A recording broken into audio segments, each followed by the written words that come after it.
On this week's episode of FR Racing's Garage Talk, I owe a certain IndyCar driver an apology. We'll get to that right away. We're talking about another back-to-back. This time it's a Penske scandal and prepping for the Indy 500 this weekend. And oh, by the way, we're joined by the next voice of Wednesday Night Dash, Jackson Lambros. Jackson will be giving his feedback on the Penske scandal and more right now.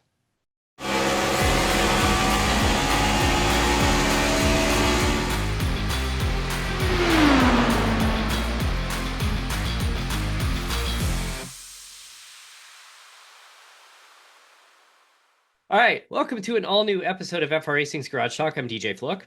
I'm Erik Richardson. And we're going to start the show off with an apology. But first, we want to introduce the co-founder of Outlap Media, a full-time reporter for Dive Bomb, and the next voice of Wednesday Night Dash, who you heard actually this week. Welcome, Jackson Lambros. Jackson, welcome to the show, and welcome to the family, officially. You've filled in for us a couple of times for the Indy series earlier this year, but it's excited to have you on full-time rotation now. No, beyond stoked to be here. Thank you guys for having me. I think as we were talking, and both of you guys are Indiana natives at heart, it's been an insane 24 hours in and out of the Speedway.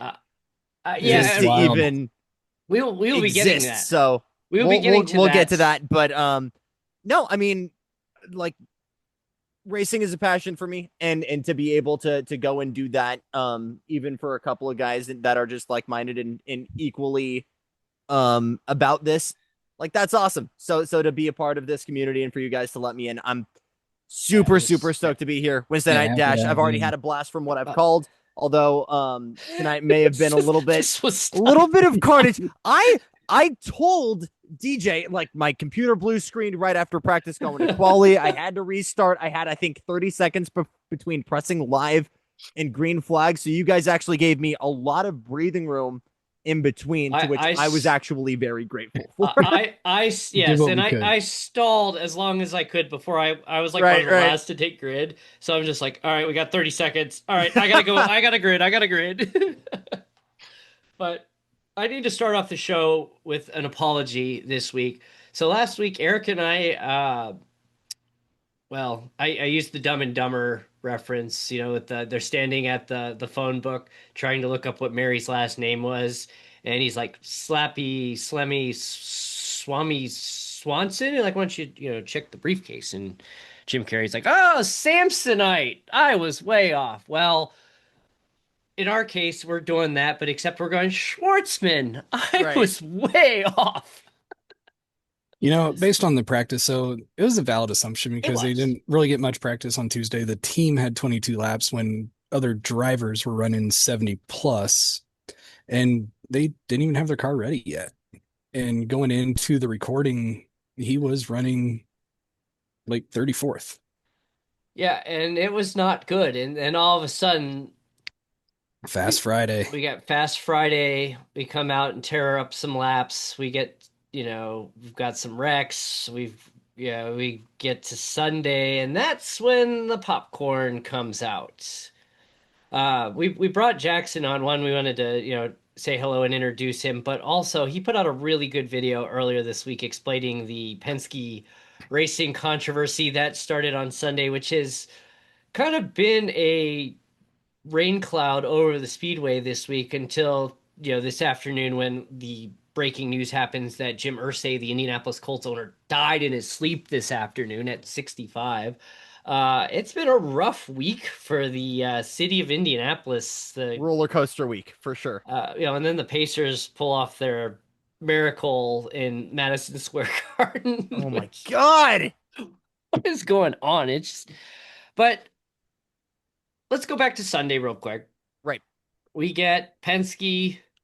They're lining up for the Fast 12, and they're out there, and you're seeing this on TV, and you're like, what are they doing? They're like scraping something away. Like, your explanation was really good. So maybe Jackson will let you handle the explanation. I'll give you boys the spark notes from what you heard a couple days ago, but basically the rear end of the car has what's called the rear attenuator on it. Now, this is what houses the rain light, and it's what holds the rear wing up regardless of oval or road course configuration. It's also a safety part. If you're backing into a wall at 150, that's the first thing to hit. So it's there to absorb that energy. So two things as a result of this. One, it is a spec part because it is a safety feature. It's there to keep you from shattering your spine. Thing number two, I'd like to call this a Lego part because it's meant to, if you have a Sebastian Bourdais, Marcus Ericsson style ordeal at Nashville and someone ramps up, clips your rear wing off, it's supposed to be able to be interchanged in a handful of seconds and easily swapped. So there's always going to be that little bit of wiggle room so that you're able to relatively easily get it in there. When you are going 240 miles an hour at Indianapolis Motor Speedway, that thing is going to, that small space that is not entirely flush with the mount for it is generating a little bit of drag. And at 240 miles an hour for qualifying at the 500, this is where we double check alignment for vinyls and sponsor decals. This is where we rip all of our tear-offs off so we can have as little weight and drag on the aero screen as possible. The littlest things add up in the biggest ways at Indianapolis Motor Speedway. So Penske decides to put Bondo something else to make it completely flush. So you are making that as fast as possible. I would argue that the performance might be detrimental, but regardless, you can't do that. That's incredibly illegal. So they were sent to the back of what was then the Fast 12 qualifying. Doug Bulls and IMS officials said, I don't think that's a big enough punishment for it. So, and that was in essence, they could have qualified it in that position anyway. Right. No. So the argument and race control played it very fair with Team Penske. Both crew chiefs were called up and said, hey, you can either withdraw from the line right now or run your cars and you're going to be disqualified the moment we throw checkered. So they just decided to pull out from the field. And ultimately, Scott McLaughlin for the second time in this ordeal. He's not in on it apparently. Right. So again, I'll land this plane really quickly, but I would say that this is where, boys, like we've seen Alex Bowman, the Hendrick guys in Cup, really, really pushing regulations, finding loopholes. I think that's awesome. Rules are kind of there to be broken. McLaren with the flex wing in Formula One. You should go and chase those and try and find a way you can be the best. However, it's hard for me to argue that when this is the exact same team that got busted. It's the exact same two crew chiefs or strategists, that got busted at St. Pete. And case in point, Robert Manfred doesn't have a majority stake in the New York Yankees and juicing the players. Yeah. Yeah, and that's exactly, that was exactly it. The optics, and I've said this before, the optics are so bad regardless. I don't question Roger Penske's integrity, but last year before, you see Penske standing on the top of the pagoda, the owner of the series, the owner of the track, standing there cheering his driver winning. It's just like, it looks so bad. You don't see, I gave the example, it was a bad example, but I said you don't see Roger Goodell buying a chunk of the Dallas Cowboys and cheering when they go to the Super Bowl, but bingo. Haha, that never happens. Yeah. Just dig it, Cowboys fans right there. But you don't see that. You don't see the commissioner. You don't see the president of a major sporting league have an ownership. I mean, Bud Selig was the owner of the Milwaukee Brewers before he became the commissioner of baseball, but he gone. He was out of there as the owner once he became the commissioner, and it just looks horrible. And then when you have controversy, not once, but twice involving your team, it looks so bad, so bad. Well, and what we're looking at too with trying to find these speeds, granted it was at the back, you had Marco Andretti miss making the field on Saturday by 4/1000ths of a mile an hour. And you find something that reduces drag, that's a big difference. You had Connor Daly 12/1000ths of a mile an hour from making the fast 12. Yep. So that these little things that you're talking about there, even if you're only finding a 10th of a mile an hour, it's a big difference. And we're talking about over 10 miles. And the argument too with the series is that, there's no proof that they did this on Saturday.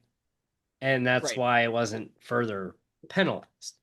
And it's like, yeah, there's people that are screaming, disqualify him, kick him out of the race, let Jacob Abel back in. So And let me throw that in really quickly. yeah, I think they were we could argue that they were actually in a position where Dale Coyne could have challenged that. I think knowing the kind of kid Jacob Abel is, he would have stiff armed this. And we probably. talked at we talked at Long Beach a little bit Thursday before the event. He's just trying to build a name for himself and get himself to where the fans know him and teams leadership within the series and other teams are just knowing the kind of human being he is. And one, we already heard him speak to the Fox Sports guys, and he's a guy that wants to get in under his own merit. He doesn't want to start the 109th with an asterisk as to how he got in the field.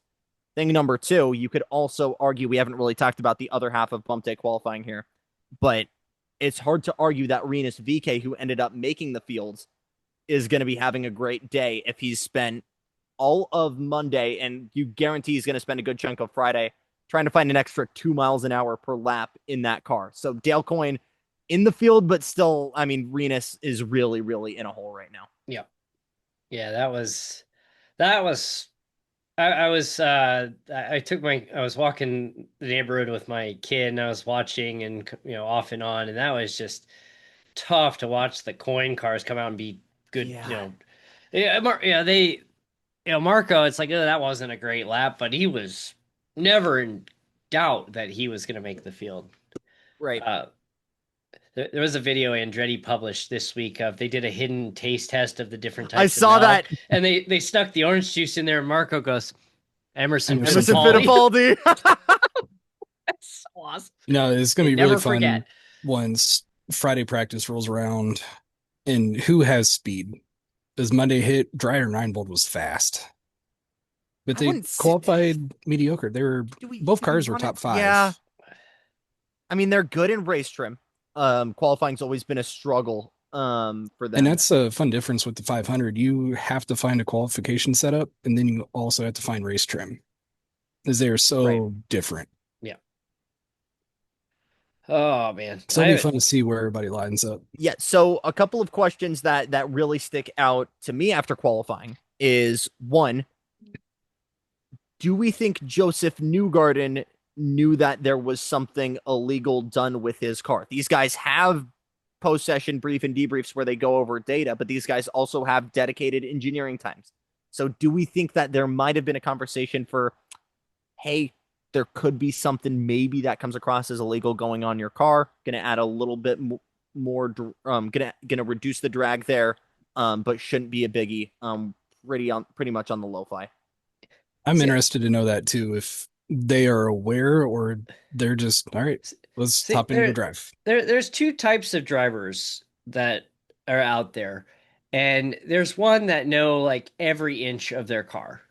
And then you have somebody like Kyle Larson, who admittedly has said he knows absolutely nothing about the car. He knows how well it's driving, if it's loose, if it's tight.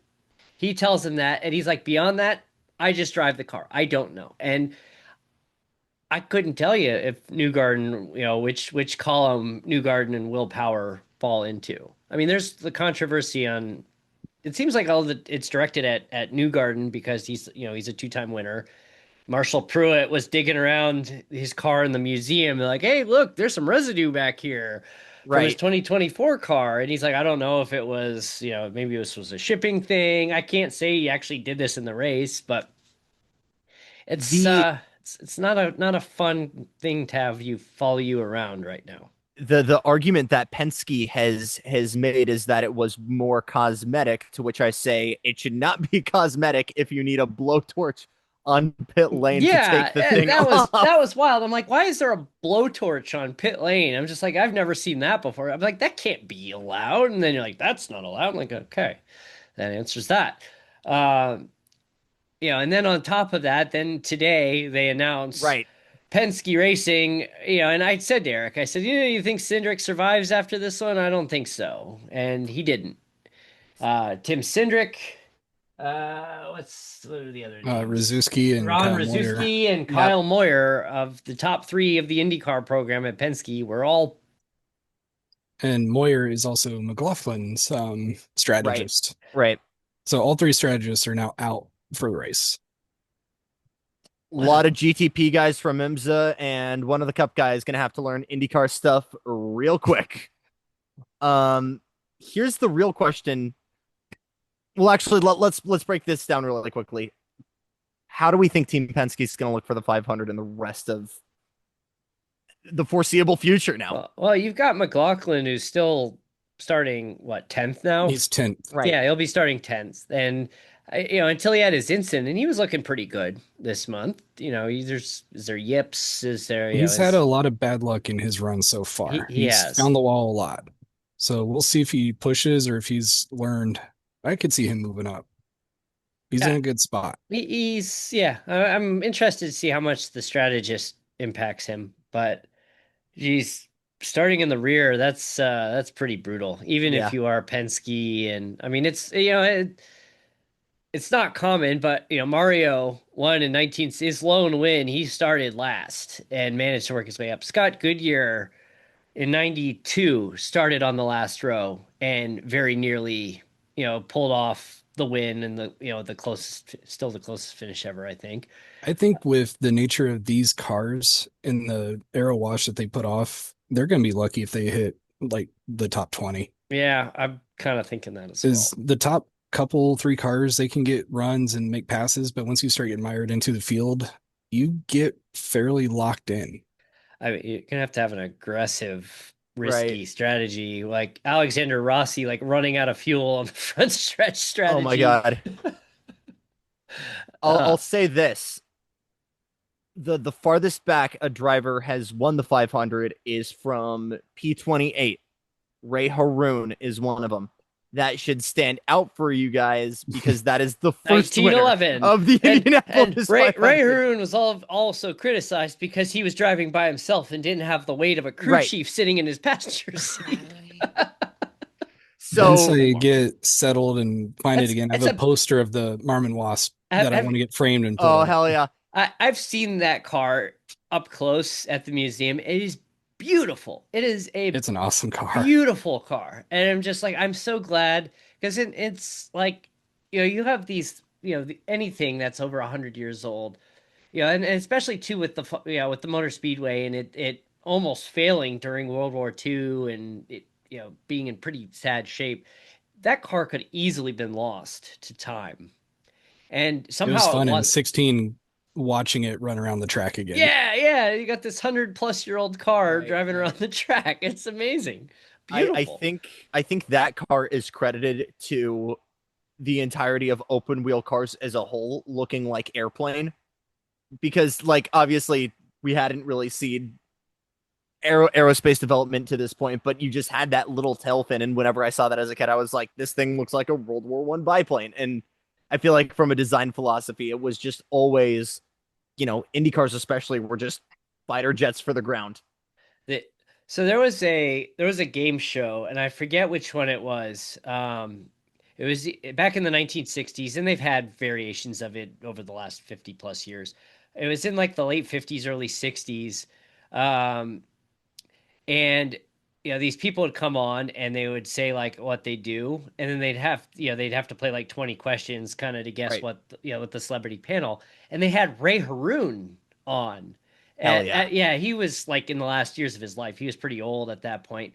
And they put up the first winner of the Indianapolis 500, and sitting next to him was this young kid who participated in the Indy 500 named AJ Foyt.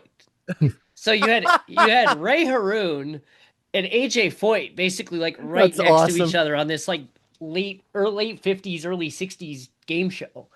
And it was incredible just to see like, this is, AJ is like one of the all-time greats. Ray Haroon is the guy who started it all, and seeing the two of them sitting next to each other was just incredible to see that video. One other thing that's really fun with the Speedway, the museum, it just reopened. They had a massive refurbishment of it and renovation. But it's not just a museum, it's a garage too. all the cars that you see, they run.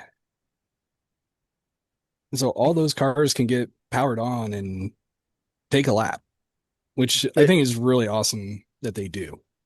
There's a lot for me to love, and I think a lot for Planet Earth to love about Doug Bowles. I think that was a part of one of the things that he almost required when he was running the museum or was chairman of the museum was these cars have to be living, breathing machines. And this is a dude that will go in I don't know if it's race use, but it's like a era adjacent roadster to just go to Hy-Vee and pick up milk, right? Like this dude Yeah. is Living the this dream. dude lives and breathes Indy. And we're gonna talk, I think, a little bit more later, but this dude has built the plane as he's been flying it, and he is kicking ass this month of May. I mean, you have to like Doug Bowles has like the greatest job on planet Earth. Like he is the caretaker of one of the greatest facilities in Right. human history.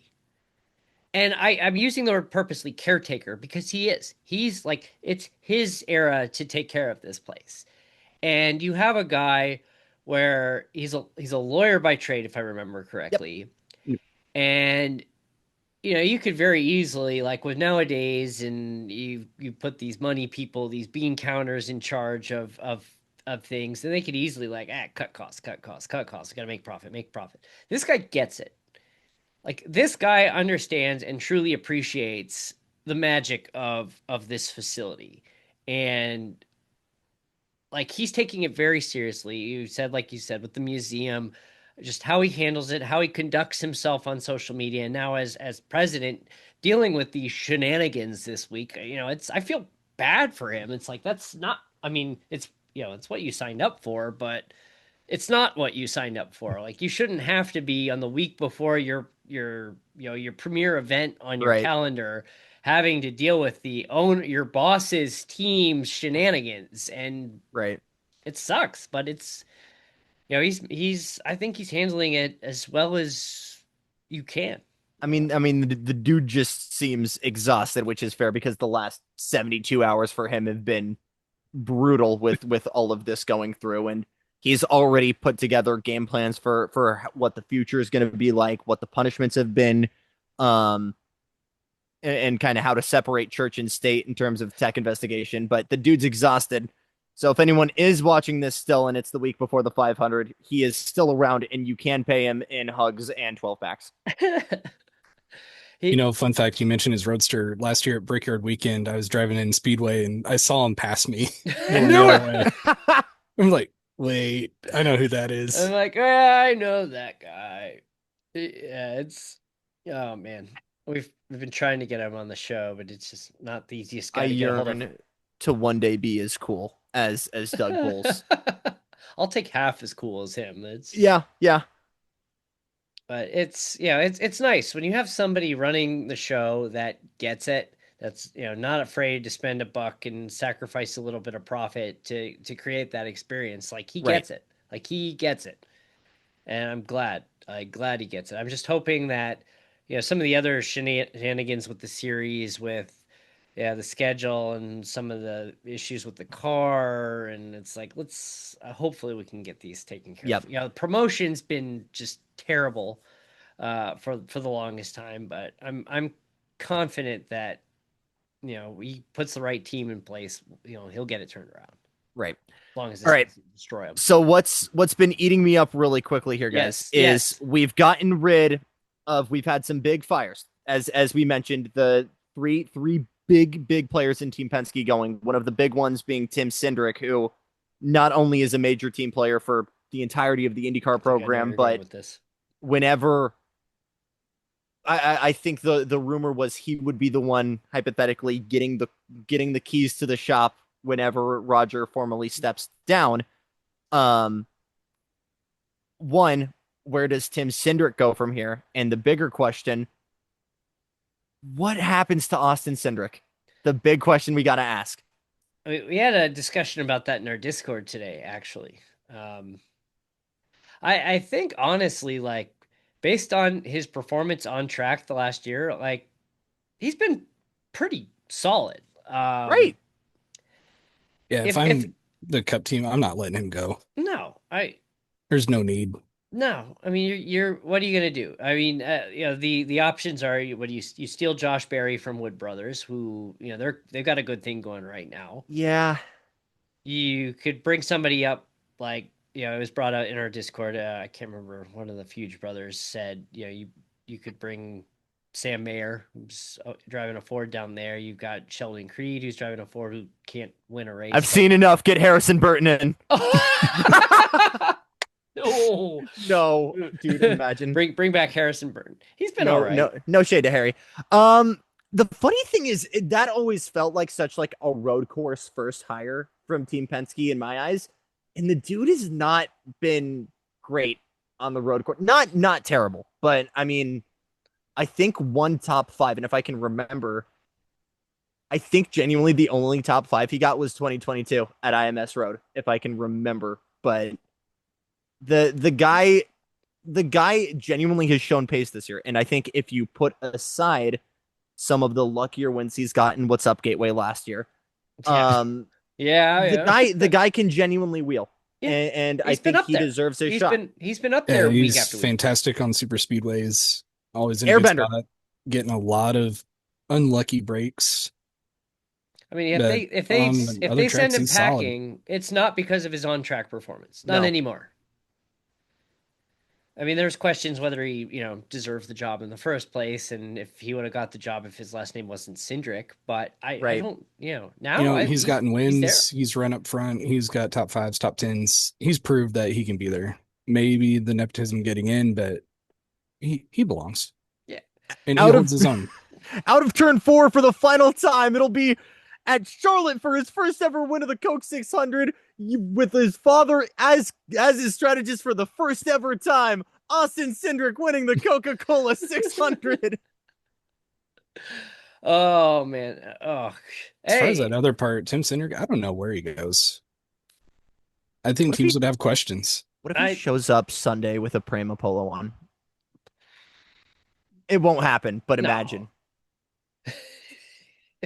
He'll be like VP of competition for Dale Coyne next year. Yeah, I think it is going to be less of a strategist and more of an oversight role. I do think the question we still got to ask is, and it seems like this was less than go sit in the corner and go do GTP for a couple weeks with Porsche. This seems like genuinely like you're done with Penske, period.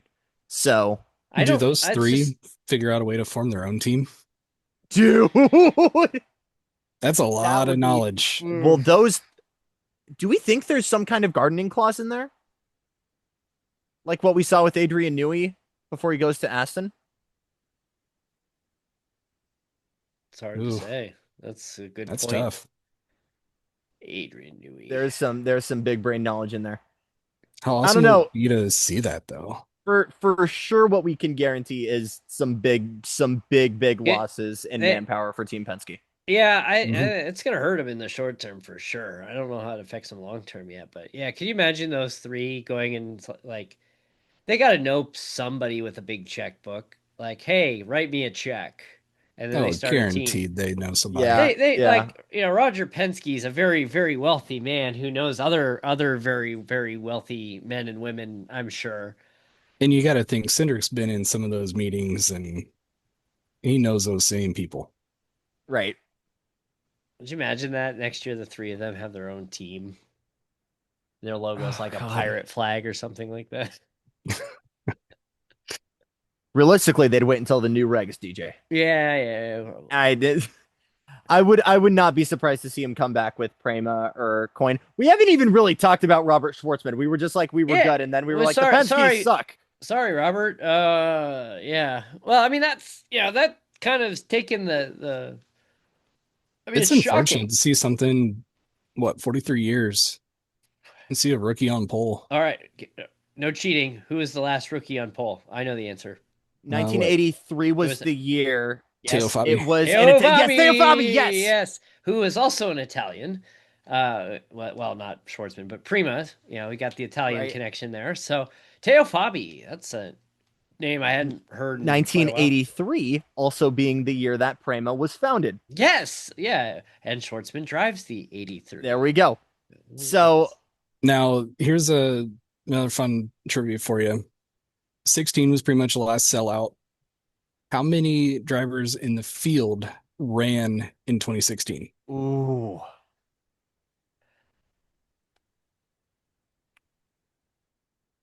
I'm gonna All say right, so even 20. I was gonna say 12. DJ, you're No. close. What? Okay. 11. 11. Okay, so let's name them. Newgarden, Will Power, Scott Dixon, The guy that won. Marco Andretti, yeah, Rossi. So there's 5. Ed Carpenter, Did you already say Helio? Yep. Elio Castroneves. There's Yep. 7. Did I say Sato? I didn't say Not Sato. yet. No, but Sato. Graham Rahal. Yep. So I'm at 9. Could we throw Tony Kanaan Hunter on this Ray, list? Ryan Hunter Ray. Right. There you go. Ray. All right, we got one more. Oh, I forgot. Connor Daly. Or did we already say Daly? I think that was Connor Daly's rookie year, wasn't it? No. I'm cheating. Everybody going to the Googles for answers quickly here. Googles. I'm double checking here. Connor was 2015 at the latest. I mean, technically TK if he has to sit in. That's what I was saying. Connor Daly was in the 2016 race. First race was 2013. Okay, so it wasn't. So that was.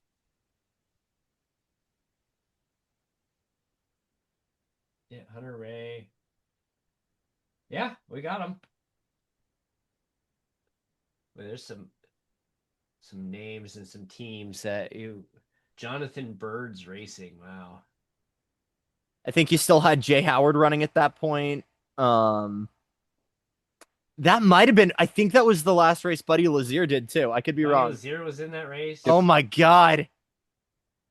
Max. I'll tell you, that was Chilton. a fun race to be at. I would have. Oh my god. Like very different kind of dramatic, right? So- From what we saw with Newgarden last year. So some F1 fanboy posted this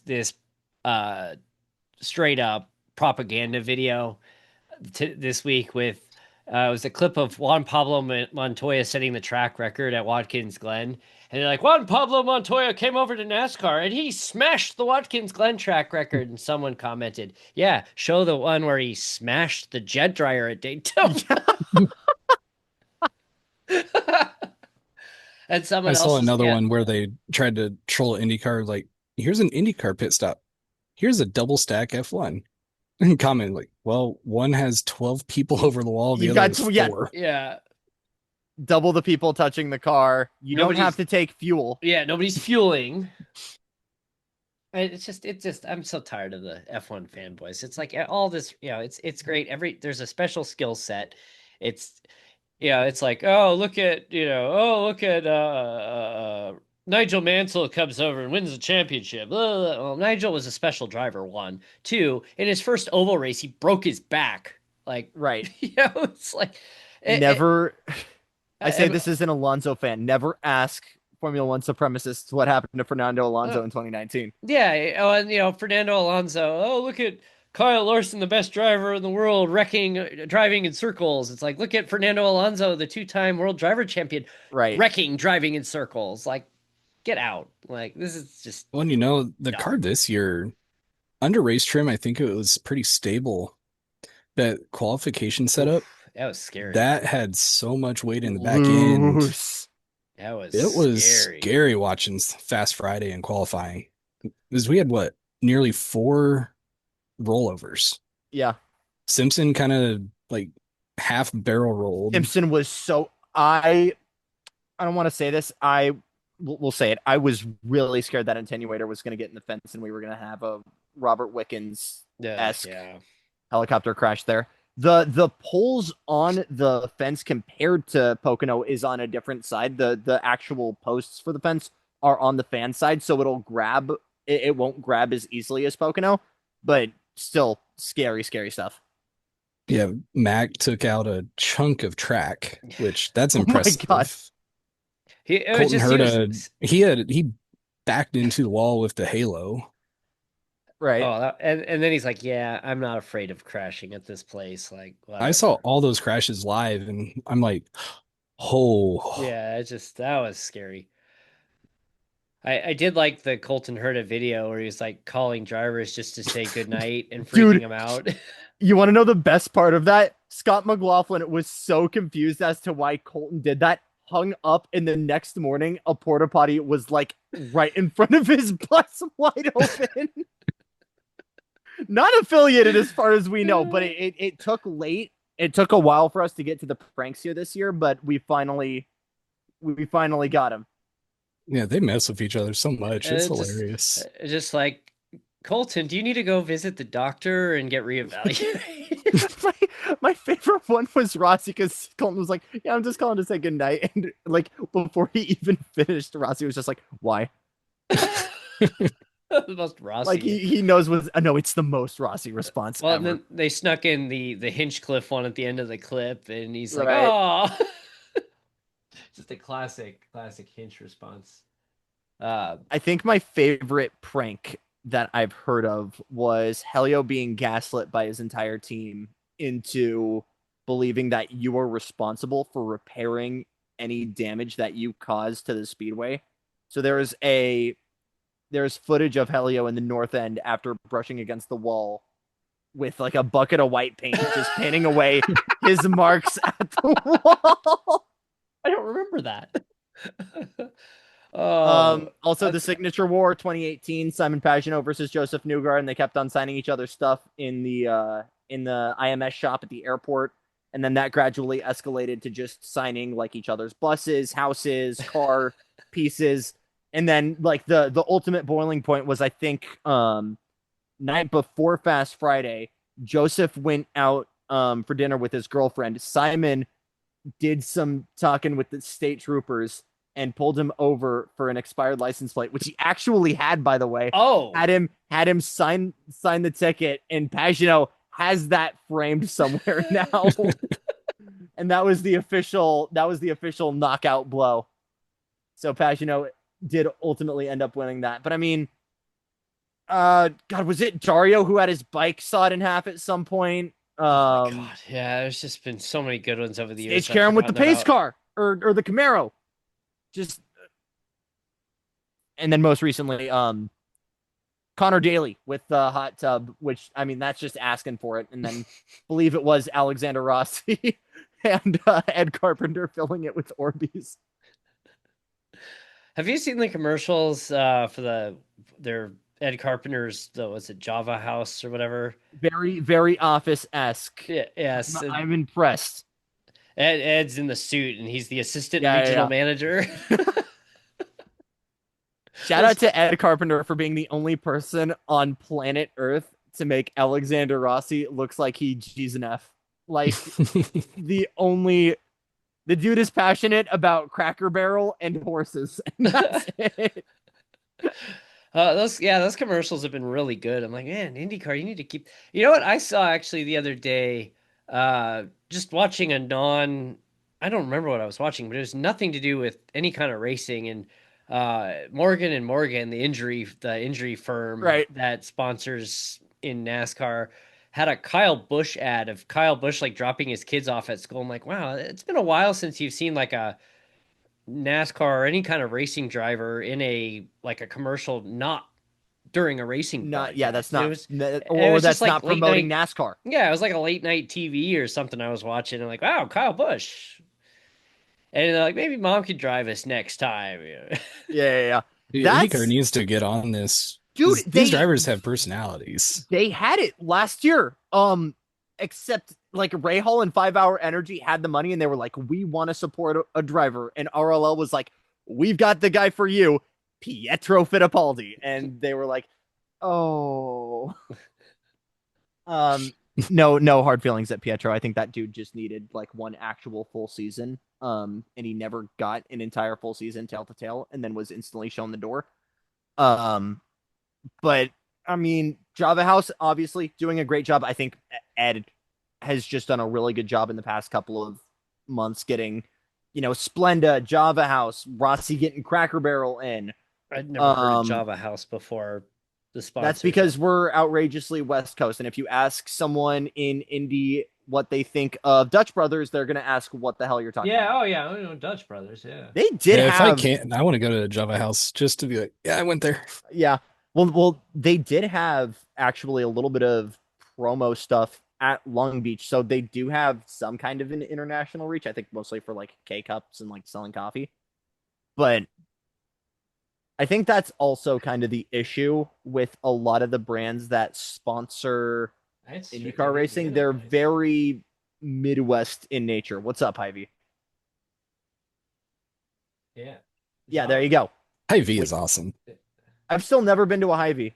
I haven't either. I've never When been we in went to the scenarios race that justify a few years ago, going we to went to like all of Well, them. you got your sign back there that you swiped from a Hy-Vee. Right. No, I didn't swipe this. I actually went into a store and I asked, "Hey, race weekend's almost over. What are you doing with these?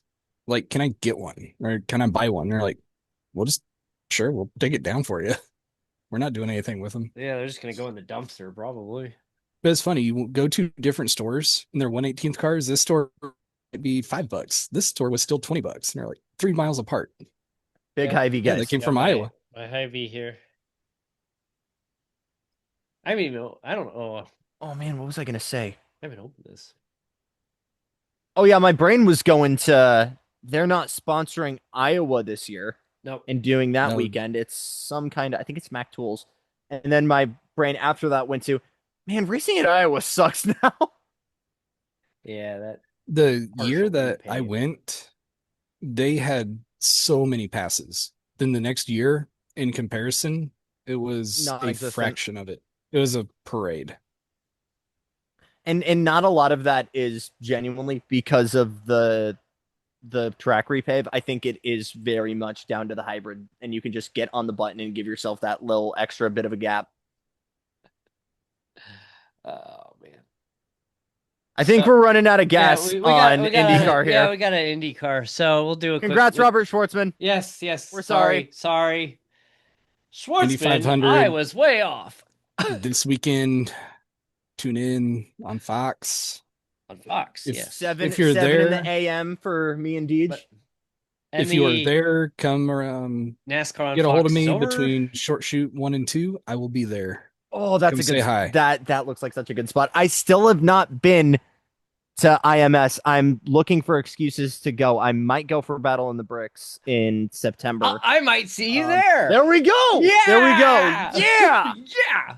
I right, let's talk believe about this NASCAR. is my 7th race. But great speeds, short shoot, all the action out of one. TV right in front of us. It's great. Awesome.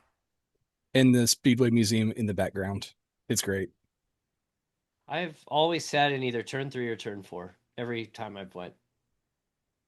Well, except So for if we're 90, shifting except for the- 97, but NASCAR. So Yeah, Penske in the news again. yeah, well, a Penske driver. a driver, not happy. Which, Not the team, just the I driver. mean, you know, when you have Joey Logano out there, you've come to expect it at this point that he's, you know, if he gets bumped out of the way, he's not going to be happy about it. It's like it's par for the course at this point. No, he did walk Yeah. back his comment. He did, yeah. Well, I mean, it's heat of the moment. I mean, last year at the All-Star race, we had, you know, Ricky Stenhouse in his gym shorts standing on, you know, in front of Kyle Busch's hauler, waiting for him to get back there, and created. Dude, he was pulling up with the shorts like he was ready race day for that. Yeah, and it got Bob Pockrass's amazing social media photo that he still has with him going, "Ugh," trying to get out of there.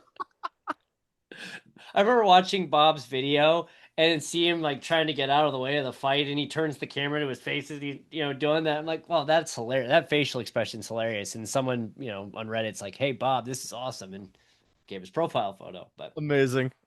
Yeah, pretty much. You had Chris Bell won his $1 million. So I get it. You're fighting for a lot of money. He's trying to find a way now to set it up. Logano did not pit there at the promoter's caution. Speaking of the promoter's caution, Yeah, we'll go there first. Oh, Michael. Michael. Mikey. Why we do drops this, Mike? the flag onto the track. Harvick was the one who noticed it, and they had cut away. He's like, "Oh, he dropped the flag," and Mike Joy's like, "What? Oh." Apparently, Logano didn't know about the promoter's caution, which is why he was so agitated as well. He didn't know. How would he not know? I mean, I don't know. It was random anyway because Waltrip's up there counting down like, let's do it in 5 more laps. and So that then was just then they shoot weird. off the fireworks when the promoters caution. For the promoter's caution. Yeah, Yeah, there were Like I fireworks on the remember watching promoters. Blaney's onboard. I was like, what? yeah, like fireworks. I'm like, this is the funniest thing ever. But like, I It's an guess this all-star is race. yeah. Yeah. It's for fun. It was a good race. I watched some of the heat races on Saturday, and it was just good. Like I we haven't had very good short track racing outside of the Bristol tire chaos last Right, year. right. That Oh was my amazing. God. But it was a lot of fun, and you've got multiple grooves at North Wilkesboro already.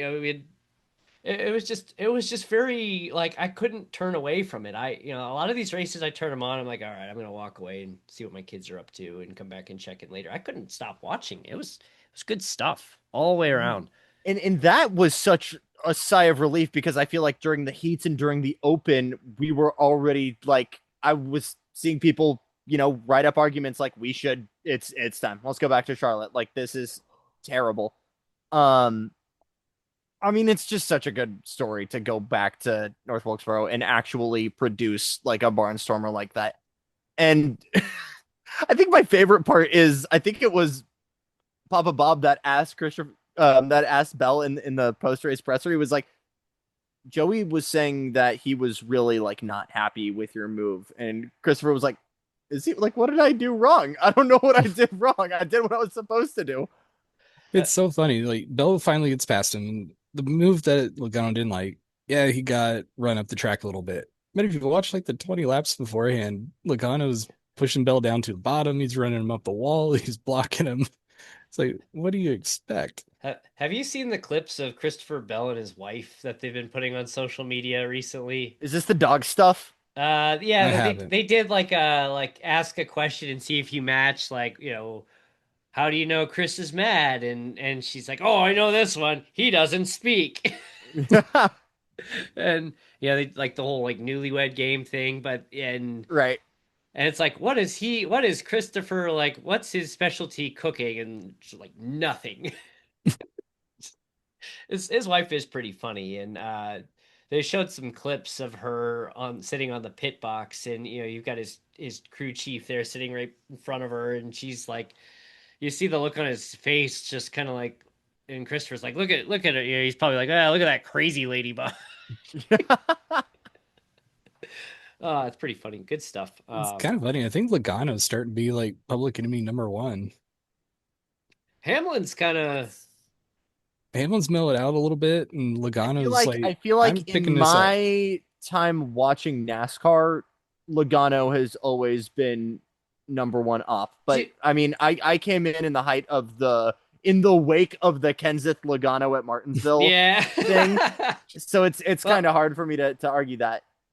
I uh, like how he complains about how he gets raced, but I've seen him ship so many he drivers, does the same thing. Sin and Byron It's up getting the a wall in taste of his own medicine, Darlington. right? What's funny It's is like, like dude, Logano too. you gotta His expect it. his rookie year, he got like the fan vote at the All Star race. Do you think he'll get a fan vote now? Right. Oh man, Dude, no, that's why I was thinking about uh, dude, Hills race or God, what was it at the cut line? Not Cindric, who Bowman. got into the championship.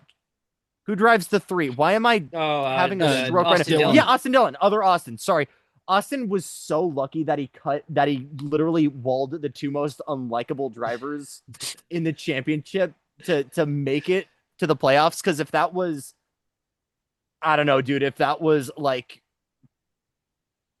Chase Elliott, Yeah. Chase Elliott and Ryan Blaney, that dude would Oh, not have lived to make it to Phoenix.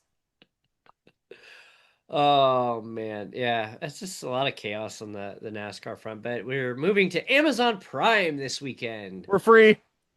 free from. So somebody posted this like, "Congratulations, you did it" poster from like they give out at schools. It said, "You survived another year of NASCAR on Fox." Right. Oh boy. They got some work to do until they pick back up. Well, they got It, the. it was pretty cringe. I'm stoked to see the alt cast. So TNT usually does a pretty good job with that. So who do we have? It's the Letarte, Dale Jr., and is it Adam Alexander? I believe so. Altcast has Jeff Burton and Larry Mack. Larry Mack. Yeah, I haven't looked. I know Junior's in there.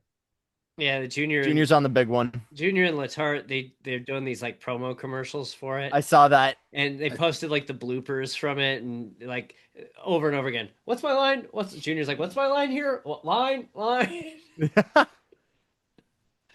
think I have Prime, so I'll still be able to watch. If you have a Prime account on Amazon, then you can watch on Prime Video. I think my wife does, so. Oh, then you're good. Then you're good. Just get her to sign in on your TV. I'm still so upset that they got rid of the free onboards and now I got to do it through Max.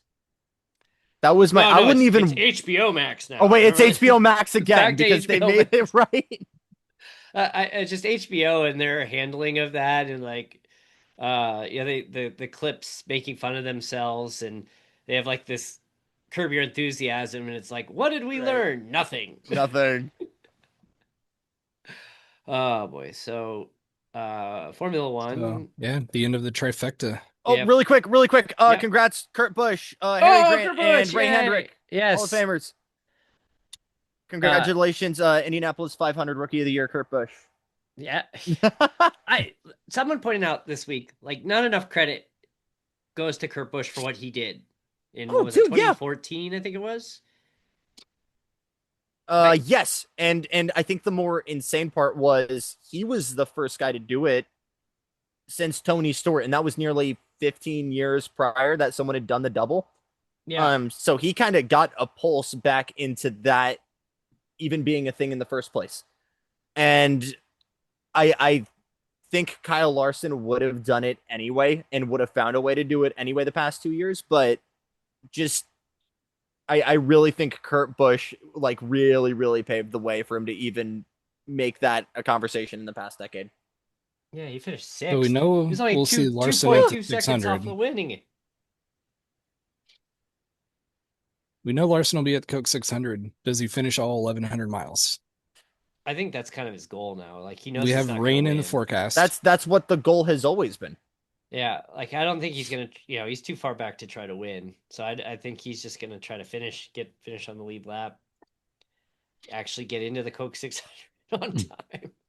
Right. It's back and forth chance of rain, so we can maybe see Tony Kanaan and no Kyle Larson at the 500. That would be wild. Could you imagine if Tony Kanaan like comes in and pulls the top 10? Just place would go wild. I think that place would go nuts. I think also hearing Tony this week, he's so at peace. I don't want to say he almost doesn't want to get back in the car, but he very clearly is like a good principal. He doesn't want to be in the scenario where he's back in the car. But I mean, the dude was like actually putting in competitive laps, like no-toe laps in his refresher. So, I mean, Erik top also, 10 is absolutely possible. And Erik also has the honor of having his butt kicked on iRacing by Tony Kanaan. So that was. It was at Indianapolis, and you need a certificate. Qualifying. You need to put a certificate, like print out a certificate, like got butt kicked by Tony Kanaan. That date. Yeah, I don't mean this as I don't want to even mean this as disrespect to Erik. That should be Tony's fault for even ending up in that low of a split. It was Delara. It was a Delara dash. Yeah, it was only. Delara dash. Man, who cares? Yeah, he had a bad qualifying, and then I had to avoid a wreck. So I'm like, all right, I'm 10 seconds behind him now. So it was still like Erik's like, I think I'm in this. He texted me. He's like, I think I'm in a split with Tony Kanaan, And somebody's like, "Are you the TK?" And he's like, "No, I'm just a rookie. Be nice to me." And so I go and I quickly pull up his see if he was streaming, and I pull up his Twitch account, and he was online, and I took a screenshot. So you see TK's head at his rig, and then in the corner you see TK, and then down the list Erik's name is on his Oh my stream. God. I That's made awesome. TK's stream. All right. Really quickly going back to the double. Only one driver has successfully done all 600 laps. Can you tell me the driver in the year? Tony Stewart, Tony 2001. Bingo! First shot. Good stuff, dude. Yeah, Robbie Gordon. Kurt Busch finished the race, finished Busch. 6th. And he finished like 41st in the Got to lap 271, like and then his motor grenaded at Charlotte. Yeah. He's probably like, normally I'd be upset, but I need a nap. That is wild. Robbie Gordon did this 4 or 5 times and never did all 1,100 miles. The one time I saw Robbie Gordon, so in '97, after the split, Robbie Gordon, it was the weirdest thing. You have like sometimes when that fire is so hot you can't see it. Right. And he parks his car. And they're like, what's going on? And he gets out, and it was like a Ricky Bobby moment. He gets out of his car, and he's like rolling on the grass, and they come over, and it's like, I'm on fire, I'm on fire. It's just, it literally was like the Ricky Bobby scene. The only thing that was missing was him taking the fire suit off and running around naked in his underwear. It was truly bizarre, but yeah, I mean, it was so hot you couldn't see the flames. It was crazy, but I don't know if that was I don't know if that was still the invisible fire era, or if it was actually like a genuine heat thing. Formula One. Yeah, we went to Italy, and last race at Imola. Last race at Imola for some reason. F1 has this really good thing of being like, this place is awesome. It speaks to our heritage. There's a diehard fan base. Let's never come back here. Bye. See ya. Yeah, they were painting over the next day. They were painting over the Pirelli sponsor walls. With man. Yeah, I'm like, that's probably all the proof we need. But Max, goes for it on turn 1, lap 1, which that was sick.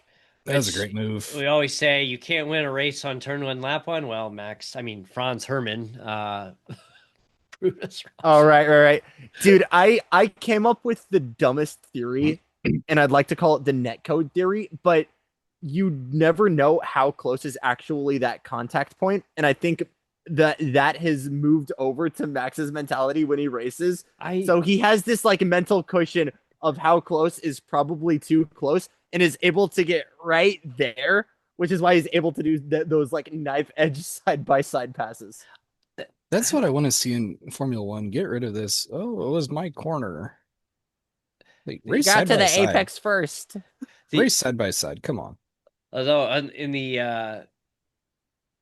so I guess last night they did a premiere for the drivers of the F1 movie, and Max didn't show. Mm-hmm. And at the same time, Max was live streaming as Franz Hermann at Franz Hermann. Oh yeah, 69. Franz Hermann, yeah. So he blew off the premiere so he could stream on and do some iRacing. That's awesome. Max is such a menace. It's awesome. I don't know when exactly that switch flipped between like whiny complaining Max and menace Max. Like it almost seemed like it happened overnight. I just don't know when. Yeah, probably. Dude, you got DJ. You got to use the Max Verstappen thing as a way to really sell yourself as a sim racer, and the ability to also just be a dad, where it's like, okay, when this guy does it, like he's cool and active and honing his craft, but when I do it, I'm irresponsible. I'm irresponsible, acting like a child, ignoring my parental duties. If Max can do it, why not me? Damn it! I think I may have like set off the spider sense, because I have this just hunch in like 30 seconds the door will be open and I'm kidding. It's my birthday week. I can do whatever I want. There we go. So we had a couple of cars blow up during the race. Yes. One kind of towards the end. Max is leading, running away, and then caution comes out, brings field Uh, together. So he's out. You got Piastri in second on old tires. Norris just pit, running third on new tires. McLaren says, "You guys fight it out." Good move or bad move? I like it. I like letting the dudes have at it. I think I mean, they're so far ahead in the constructor title at this point anyway, and exactly. it's The just drivers' championship, however, is it's what, closing. 24 Yeah, points it can. between top three? Yeah, You have one bad race for one of those drivers, a and they're either We're completely out not at or that point, dude. I would be it's early. I'm We're sorry not even at summer break yet. if we're not into double digits and we're talking about, oh, he should Uh, be in front because of driver. I think the other highlight from the weekend is the Alpine having to deal with the Argentinian fan base. As someone who had to deal with the entirety of the Juncos Hollinger incident last year, welcome aboard. Um, Oh, do share. no, it was just it was two incidents. One, I after Detroit, I just mentioned that it was unfair. I did a debrief with Dive Bomb, and I just mentioned it was unfair for for the fan base to go after our boy Teddy Porkchops, Theo Porcher, who had no incident in doing so. Um, and I was arguing that it's not even like it wasn't even Juncos's fault. It was just that the fan base was going to run him out, and you had this really cool opportunity to go do a race in Argentina, and you're giving everyone every single reason why that shouldn't go and happen. Um, and my response to all of that in my YouTube comments was death threats. Wow. Um, fast forward 3 months, I'm a little butthurt because this Franco Colapinto kid comes in, and kicks butt, and I was like, Monza is a very driver based track. We actually don't know his entire skill yet. We should wait until a couple Oh, races to see if this kid is actually as good as Logan Sargent. Death threats.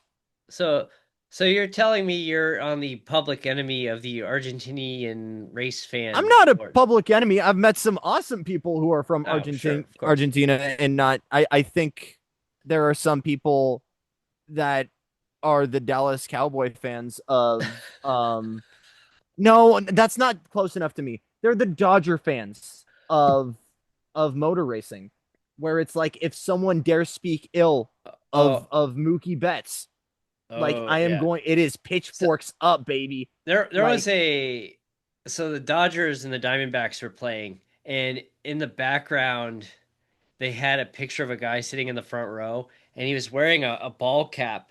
And on this side of his ball cap was a I know what Yankees you're gonna say. logo, Yeah, and on this side of the ball cap was a Dodgers logo. And it's like, who is that guy? pick a side, bro. Like who is that guy? I I'm sure No, it's a I small mean, group, but it's unfortunate that they are speaking so loudly that Alpine has to go like, please no, don't, stop it. please don't.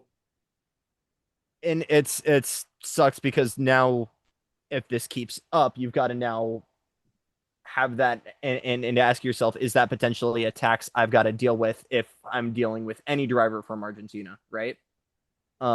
Whether it's now or in the future.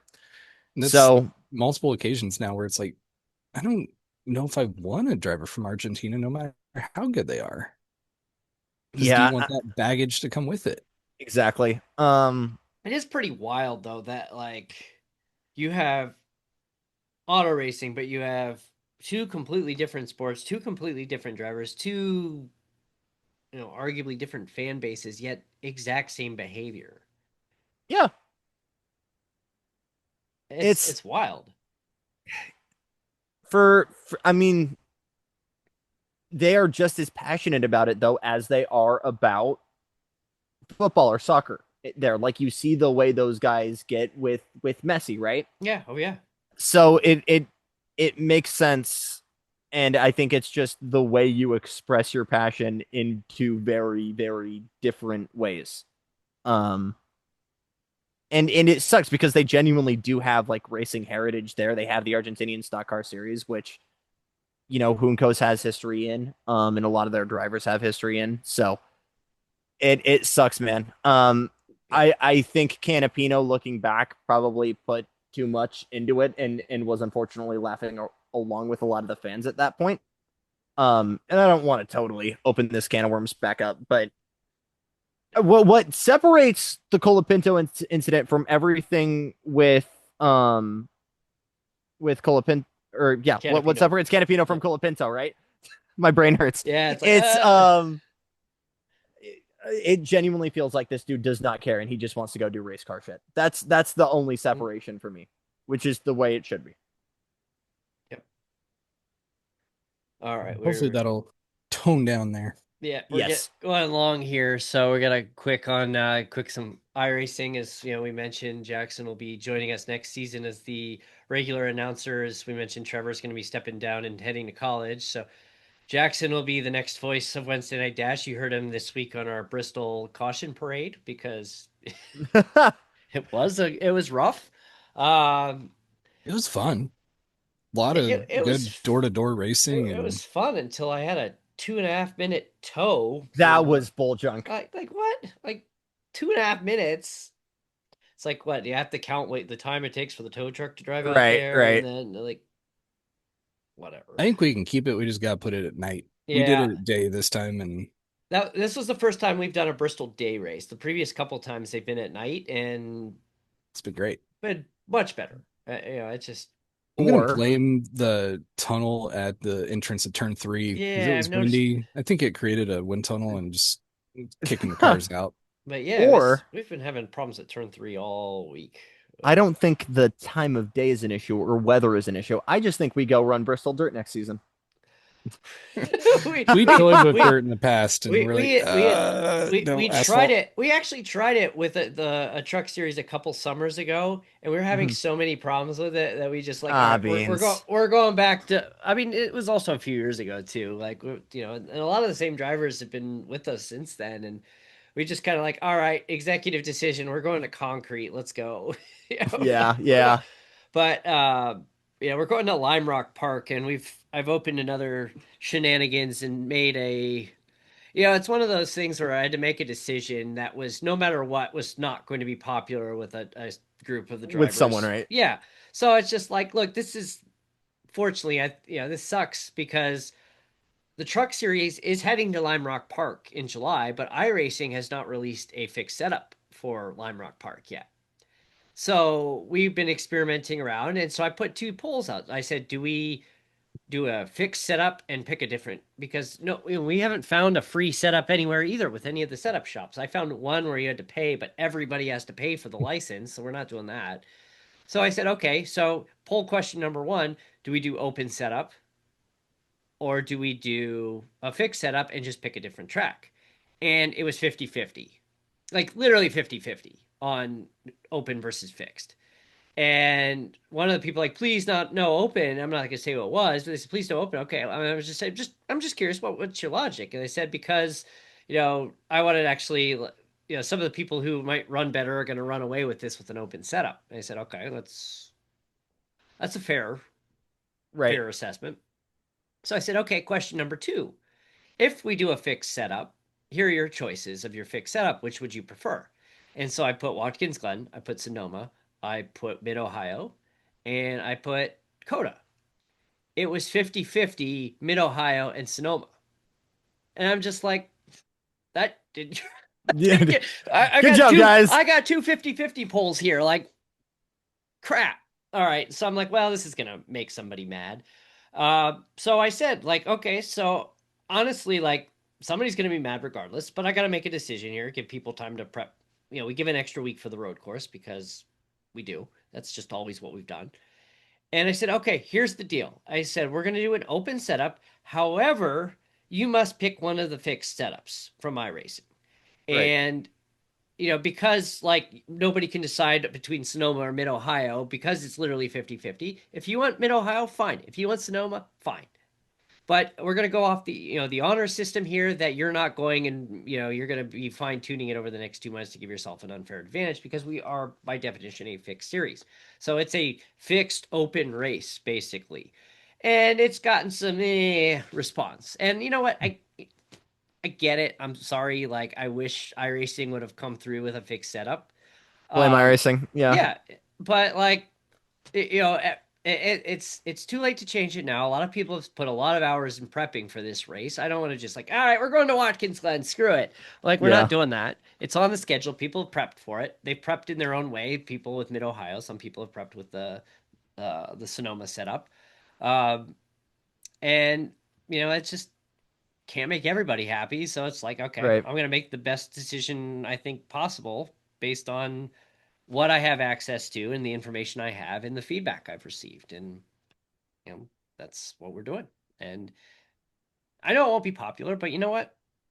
Still It is be what get it out is and what it is. race. Yeah, we'll see what Yep. happens. Like, and the thing is too, when I was doing some testing, I used Sonoma. I'm like, this feels pretty good. Then I went out there and tested like a week later, but with different track conditions. And I'm like, this is like driving on ice. And then I put the Mid Ohio one on. I'm like, this feels really good. And I'm just like, oh, okay. Well, this I is. don't know what to run. I think it may end up being what the final weather conditions are for the race. I That's gonna may be cool. I may try both and end up settling on based on what works best during practice time, or I guess open qual time. So Right. Lime Rock Park is such a fun track to I love drive. that place so much. It is so much I fun. got so sad when they were cutting it from the IMSA schedule. I still love that Trans Am cars have enough power to go and wheelie over the crests there. The Audi 90 apparently was going fast enough that that thing actually like got all four wheels off the ground in the 80s and 90s when Trans Am and IMSA ran there. But The no, that place is so sick. the what was it? The VP Fuels series ran there a few years ago, or a year or two ago, and they had a big incident on like turn one, lap one. I'm like, hey, just like Yeah, iRacing, you're just like me for real. just like iRacing. I don't feel so bad now. So June 4th, we will be headed to Lime Rock Park. We'll have a week off after that for week 13. And then IRP, which I'll be on vacation during that time, so I will not be in attendance for that one. And I then don't know. I might be on vacation that time too. I, we did an IRP truck race a few years ago, and it wasn't with the driver and the progression we've made it as a series in three. It was yeah, we did it in This is the early 2022. season. It was like the first truck season we ever did. We went to IRP and it it went all right. And we're 3 years later with a lot of the same drivers who have 3 years under their 3 more years under their belt, so it should be fun. I think we've got the cautions enabled. Hopefully, we don't have a 10 cautions for 41 Right. laps or whatever it was. No, gotta say, congrats to Jax. Yeah, yeah, Got good his for first That win. was sick. good. I thought it was his first of the season. I didn't realize it was Oh, his actual first dash win. So the dude clearly had pace. No, That that is was fun. first, That was right? fun to watch. he, Yep. he finally Jax has said come so close so many times, and finally he broke through today, and it was good for him. Glad to see him finally turn it around. And I sent him his winner poster, and because I post the winner on social media, and I put their name and I post it, and I send them the image as their commemorative winner poster. So when I sent one to Dawson for the first time, he's like, I'm gonna tell my kids this was Kyle Busch and Joey Logano behind something like That's that. awesome. Oh man, but yeah. So the fun and joy of the series, we launched or officially launched the Bottom Split Racing Series this week. Made the announcement. We'll go live on June 23rd. So Eric, I sent you the tentative schedule, and I had all Sundays on there Oops. instead. Oh my god. And I'm sitting there starting to put the schedule on in iRacing. I'm like, oh my God, I was looking at a calendar. So this calendar I have on my phone shows Monday 1st, That's the worst. but the calendar I was using for this was Sunday 1st, and I was thinking about that. I'm like, wait a I knew minute. where you were going. I'm like, Oh my oh no, god. I used a Sunday 1st calendar and put the Sunday date, but then I quickly deleted it before it got to, and then I republished it with the Right. correct dates on it. But yes, June 23rd, every other week, um, for 8 races. And, we have a little bit of a stricter requirement. We want people who are more novice at oval racing. So we have like a 2,000 iRating limit. You have to have less than 4 wins. We did get a question about. I've won a few races in Draft Masters, and for those who aren't familiar, Draft Masters is the one where it's just switches between different cars in Talladega and Daytona every Right, week. right. It's a lottery. It's literally just roll the dice, and if you survive, you might win. And I said, fine. You know what, Draft Masters? No, we're not counting Draft Masters wins towards that. So we'll grant an exception for Draft Masters. That's fine, and we'll get some ARCA cars out there. I I've think we been actually, looking for an excuse to get the ARCA cars. I don't even know if I'm going to be running this series, or how I will be involved. But you guys have unfortunately given me a really bad excuse to the go and get these cars now. there was a request because we do Cup Truck Xfinity for our 3 seasons, Right.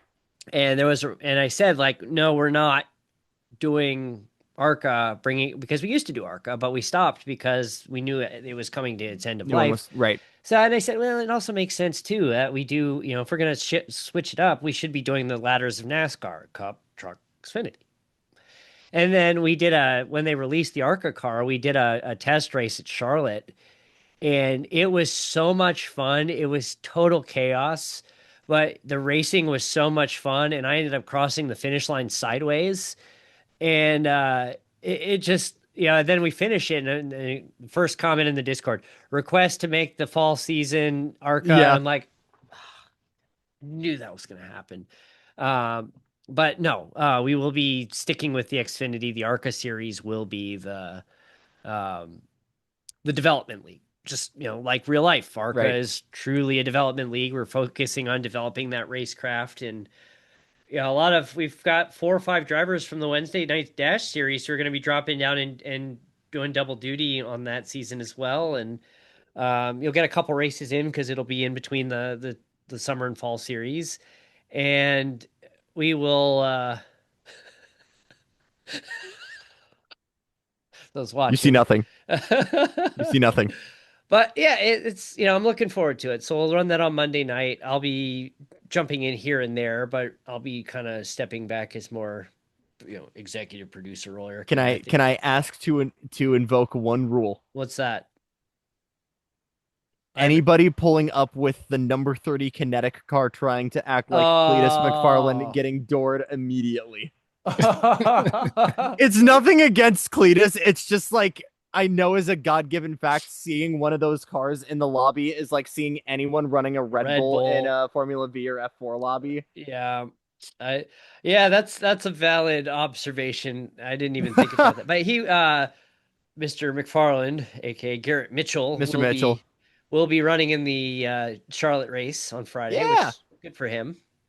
I love his enthusiasm. Like there's just pure joy when he speaks, and you can see like they do the in-car camera with him at Talladega, and he survived a wreck, and you could see him in car just like he was That dude got legitimately super pumped. 30,000 live viewers for the onboard camera Yeah, at Talladega.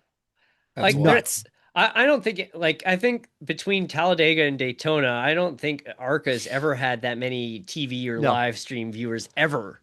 Like he's single-handedly in just those 2 races he's participated in carried Arca, which is cool No, because it's unreal. Arca is a lot of fun. I've been to one Arca race. I watched Sammy Smith actually win a Arca West. It was officially an Arca West race at Phoenix, but it was the after the main Arca season ended, so it was kind of a blended race.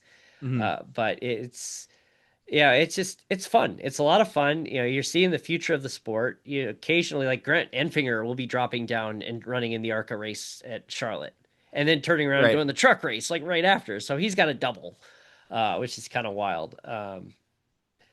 But yeah, a lot of if the rain stays away, Sunday's going to be a great TV day for me. Eric's going to Oh be yeah. hopefully staying dry on Sunday. Monaco in the morning. Hopefully, no rain, no 4-hour rain delays this time. Hasn't looked like it from what I've seen. Yesterday was like a 60 to 70% chance of rain in the afternoon.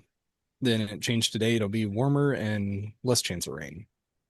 It's Indiana. It's going to change up every until every 5 minutes. Right, Sunday right, morning. right.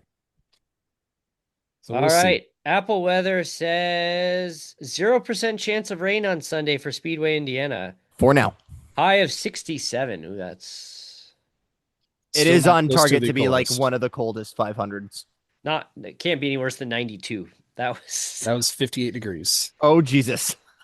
so it'll basically be about 62 at green flag, if this forecast ends up Okay. happening. So, yep. So I'll be getting up at the crack of dawn on Sunday morning and saying, everybody leave me alone. This is my one day a year Right. that I am vegging on the couch to watch the Monaco. We go right into Indy and we got a tiny little break, and then we go into the Coca-Cola 600 on Amazon Prime Video for the first time.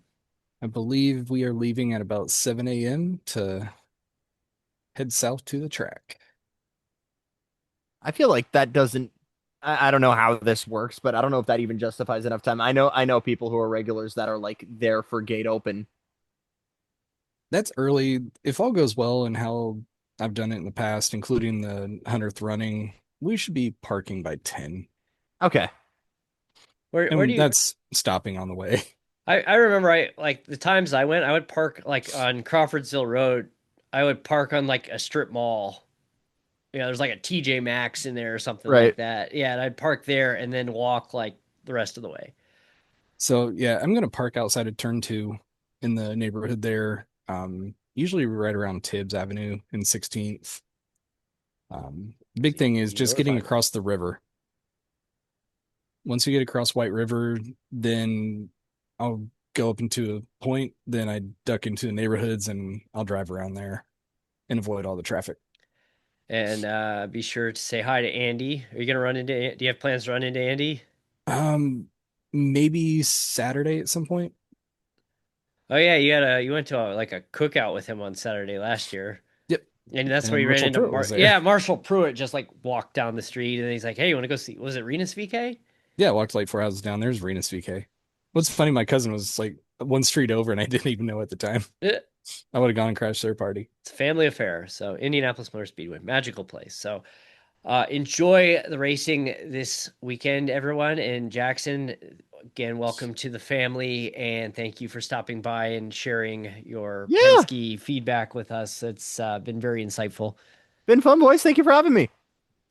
Gonna be a fun racing weekend and welcome aboard. It's gonna be fun moving forward. Yes, sir. Yes, and visit frracingonline.com and go to frracingonline.com/contest and get this William. I don't know what that is. Get this William Byron autographed diecast out of my house. Although it's Is it just a box? yes, it's just a box and it's just a piece of paper that says William Byron on the inside. No. It's a 124 scale autographed diecast from 2019 where William Byron looks like he's about 12 years old. Awesome. I almost took it, so you're lucky. Yep. Eric's loss is your gain. And side note before we wrap, Kimi Antonelli has been voice banned from iRacing since 2020 when he was 13 years old. I want to know what he said. That's what they said. What did he say? Like, That's awesome. all right. So thanks for watching. We'll see you next week. See ya. Take care.